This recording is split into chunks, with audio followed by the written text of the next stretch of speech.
everybody. Charlie Stevens here.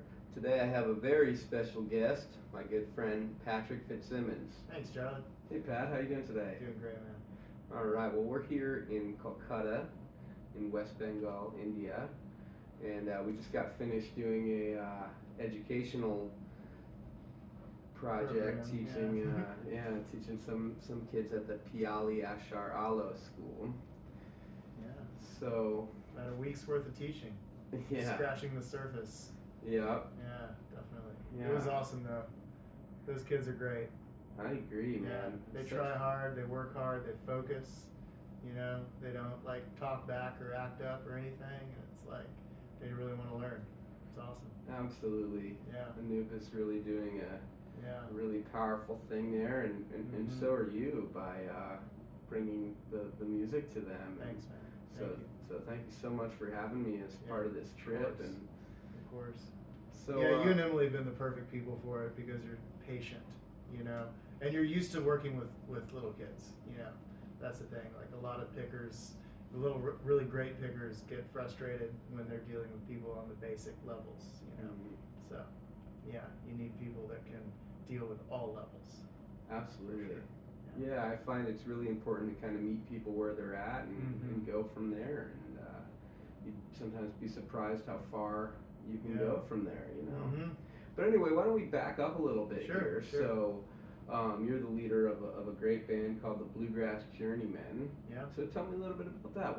What inspired that project, and how did you guys get going? Man, it all just came from an idea. I remember having this idea on New Year's Day of 2017. It's like it was New Year's Day. I was like, man, I need to do something to kind of jumpstart my musical ambitions a little bit, you know, to play on a higher level, you know. And a lot of time, I really believe that to truly play on a higher level, you have to seek out the really great pickers, you know, the ones that can not only like, you know, lift you up in the jam, but also like show you a lot of things, you know, people that can sort of turn you and move you one way or another. And so, I mean, I could have done that in Denver, but I had this connection over here in India, and it was always like a desire of mine and an idea to really kind of make bluegrass on the same par internationally as jazz and the blues are. Mhm. Like in this country, like jazz is huge; it's everywhere, and the blues is really big too. They've got a lot of big festivals, but bluegrass still remains largely unknown. You know, outside of Europe and the USA, anyways. So I was like, well, I can accomplish a few different things. I can raise my own level of musicianship. I can show people a great, you know, new style and introduce them to it. And I can also help to foster a new scene of pickers, you know. Bluegrass has a real reputation for being kind of homogeneous, you know, mostly Caucasian men, you know, and more women are getting in, and that's wonderful and everything, but we need people from all over the world playing bluegrass in order for it to really flourish and thrive in the next century, you know. A lot of people are like, oh, we need to change bluegrass from what it is to make it for modern tastes and everything. And maybe that's true a little bit, but I think the more important thing is just to expose it to more ears all over the world. You know, not just change, you know, the way it is for the people that have already been listening to it. Absolutely. Well, it's a really difficult thing to do because for an art form to progress, it needs to continue to evolve. Yeah. But you know, it can't really evolve too much, or it sort of starts to lose what makes it the art form that it is. So you encounter a lot of gatekeepers, and I prefer to use the term flame keepers. I don't think there should be Michael gates around the thing. Flame keeper. Absolutely, Yes, right. So I think that's a better term, because we should be stoking the flame and keeping that going. But you know, there really shouldn't be gates around the thing. You know, absolutely. It should be accessible to everybody. So yeah, it's sort of a difficult balance to kind of maintain what makes the music what it is while simultaneously pushing its boundaries for sure. and growing it. And talking about, just raising my own level of musicianship, some of the best musicians in the world are over here in India. They really are. And their tradition is so different from ours, but they play on such a high level too. They, get into this stuff when they're very young, and they practice for hours and hours every day, and they're very dedicated. They have some of the best ears ever, because it's largely not a notated system. They learn everything by ear. Similar to the way most bluegrass players absolutely. have historically done it anyway. Now with the advent of YouTube and tabs and everything, there's been a lot of that coming into it as well. But I would say that overall, bluegrass is also sort of an oral tradition. Absolutely. Yeah, definitely. So it's been amazing, getting to know some of these people. The tune I just first played, Baji Ray Ektara, was taught to me by the great slide guitarist Devashish Bhattacharya, who I had the privilege of meeting and taking a few lessons from. So just getting to meet some of these guys and them showing me songs and all that, it's just it's been awesome. And that's a big part of why I want to keep bringing new people over and stuff, is to expose them to this kind of scene, and it really makes an impression on people in their musicianship and writing and everything going forward. Absolutely. Well, I think it's a very cool thing that you're doing that. So where are you from originally? San Antonio, Texas. Okay. Yeah, for sure. Yeah, I'm from San Antonio. My dad played mandolin a little bit before me. He went to Texas A&M University in the early 70s, and his roommates were Robert O'Keen and Lyle Lovett. Yeah. Wow. So cool. they all lived in a house together, and they had a little band called the Front Porch Boys. Okay. Yeah. And did you get to hang out and check them out on the front porch a little bit? Well, not, back then, but I got to meet those guys at their shows and everything when I was a kid. Wow. So I was like, man, wouldn't that be cool to be on stage them, picking and playing music and all that stuff.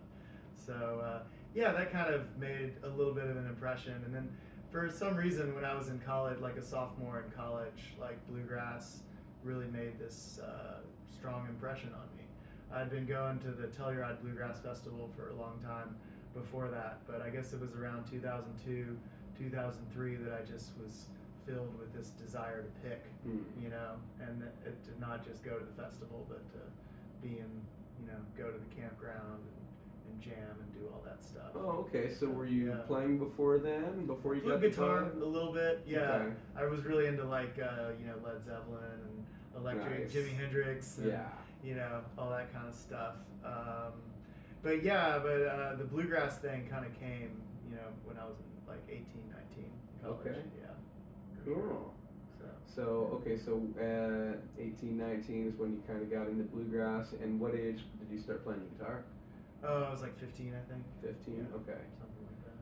Cool. And it was almost sort of separate then. You'd seen this influence with your father and stuff like that. Yeah, exactly. It was almost and then... I was playing cowboy chords, right. Bob Dylan songs, and stuff like that. Okay, and then when you got into bluegrass, is that around the same time you discovered the mandolin? Or? Yeah. The mandolin and getting it, I knew I wanted to be a mandolin player, for sure. I knew that was it. Actually, I tried to play dobro a little bit first. I was really into Jerry Douglas and stuff like that. But Bill Monroe made a really big impression. I remember buying the Bill Monroe Smithsonian tapes. It's something like 1940 something to 1950 something. Yeah, it's the golden years of all that with Chubby Wise and Bobby Hicks. Nice. And Earl Scruggs, of course, and Bill Keith, and all those guys, and just the real kind of the confidence of Bill and his mandolin playing and his singing and everything just made a really big impression. Larger than life. Larger than life, for sure. Yeah, and then Flatt and Scruggs kind of went from there, and then John Hartford and Newgrass Revival, and I think the Telluride Bluegrass Festival has been my main sort of. I've been, I think, it's 22 years in a row or something. I've been to a ridiculous number of Telluride Bluegrass festivals. So before I started trying to play in a band and playing on stage, most of my experience was either playing there or also at the Kerrville Folk Festival outside San Antonio a little bit. Okay. I spent a lot of time, with my mandolin out there. And a lot of late nights picking and stuff like that. Oh, okay. So yeah, that's kind of got the picking atmosphere that. Yeah, for sure. It does. So yeah, I mean, another real kind of intention of starting this band and doing it all is sort of moving from that like campground jam to really being in a band and forming kind of a professional sound and really, and rehearsing things a lot and, getting that really clean, great sound. And combining it with the sort of joyful enthusiasm of the bluegrass jam, awesome. Just getting those things together. Wow. For sure. Well, I really dig what you're doing with that project, and now not only are you keeping a strong connection to the roots of bluegrass that we were talking about, but you're also really opening up some new ideas for Western listeners in terms of turning them on to the music from here in India. So for sure. How did you kind of first spark joy with that whole kind of side of things? I mean, a lot of it came from meeting Billy Cardine, the dobro player in the band, and he had already been over here. I met him at Rocky Grass, I think it was 2017, and the summer after the first tour. And he had been over here learning from Devashish Bhattacharya and kind of pushed us all to like really explore that music a little bit more, explore the raga form, and a lot of great musicians, from over here. So that really, that helped a lot in kind of moving the band from a really sort of traditional bluegrass band that happened to be over here in India to like show bluegrass to Indian people to like forming a real kind of fusion sound, which we're still kind of formulating now, but we're getting there. Yeah, I'll say. So tell us a little bit about that. So I understand you're working on a recording with that band currently? Yeah, we've actually done like 3 albums. None have actually been released yet. But the first album is about to be released very soon. Within the next few weeks it should be out. It's already been mastered and all that. The second one we recorded in Hawaii last February, and that's being mixed and mastered right now. The third one we're going to be recording in about 2 weeks. We're going to be recording it in Bali, Indonesia.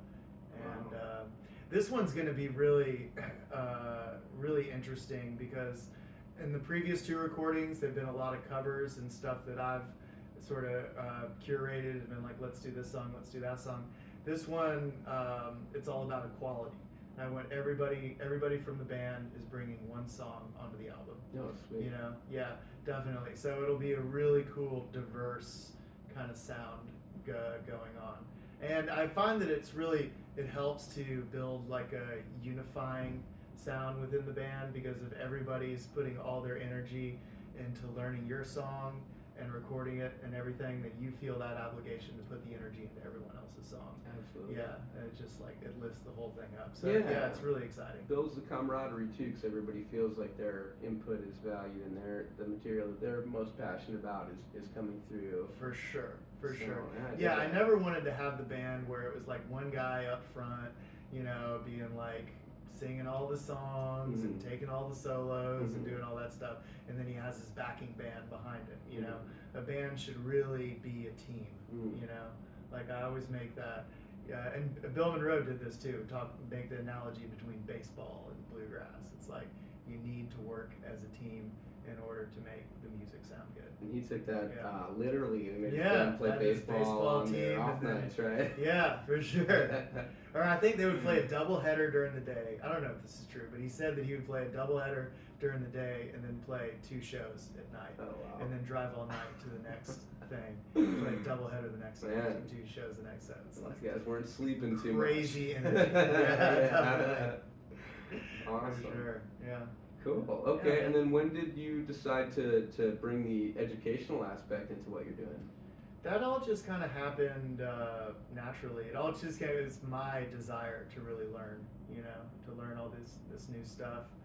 and really the best way to learn is by teaching.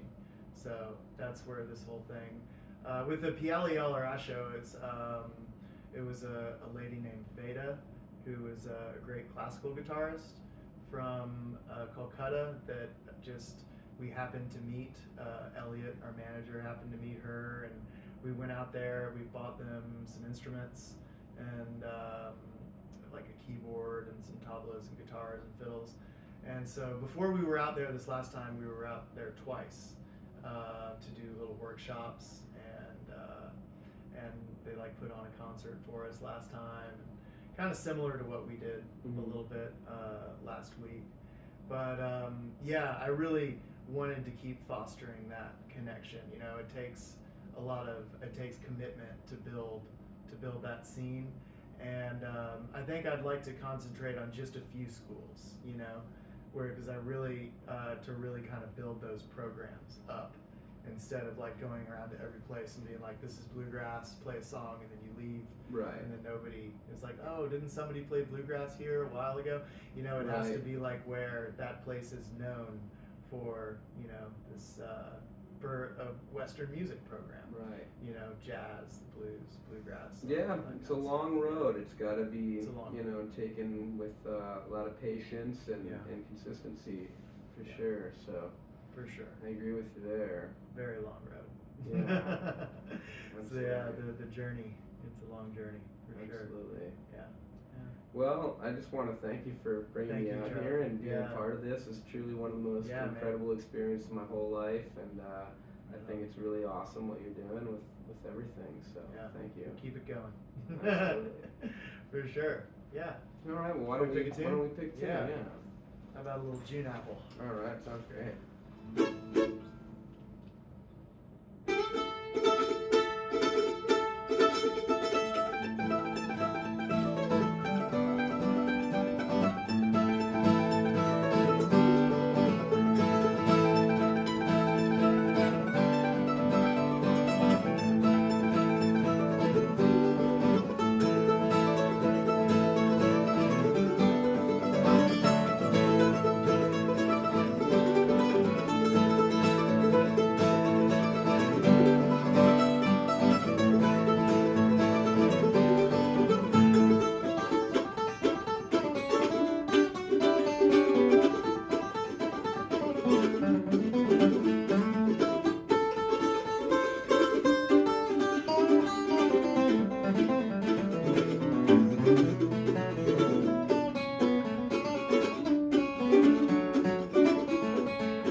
Yeah, man. For sure. Anytime. Thanks for watching. Check out the links in the description to hear more about the Bluegrass Journeymen and what Patrick is up to in the future.